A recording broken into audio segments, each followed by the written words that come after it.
ఆచార్య భరద్వాజ సేవా సంస్థ సూళ్లూరుపేట వారు గత 7 సంవత్సరాలుగా తిరుపతి జిల్లా సూళ్లూరుపేట సాయినగర్ ప్రాథమిక పాఠశాలలో చదువుతున్న 65 మంది విద్యార్థులకు దీపావళి భోగి పండుగలకు నూతన వస్త్రాలు ఇవ్వడం జరుగుతుంది.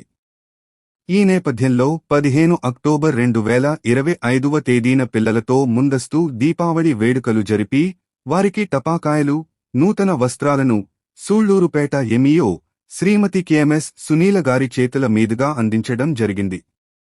ఈ కార్యక్రమంలో పాఠశాల ప్రధానోపాధ్యాయులు శ్రీ ఎస్. బాలచంద్రశేఖర్ గారు, ఉపాధ్యాయులు శ్రీమతి పి. సుజాత గారు, శ్రీమతి ఉషారాణి గారు, కళాచిత్ర భాస్కర్ గారు, రిటైర్డ్ టీచర్ శ్రీ మురళి గారు మరియు ఆచార్య భరద్వాజ సేవా సంస్థ సభ్యులు పాల్గొన్నారు.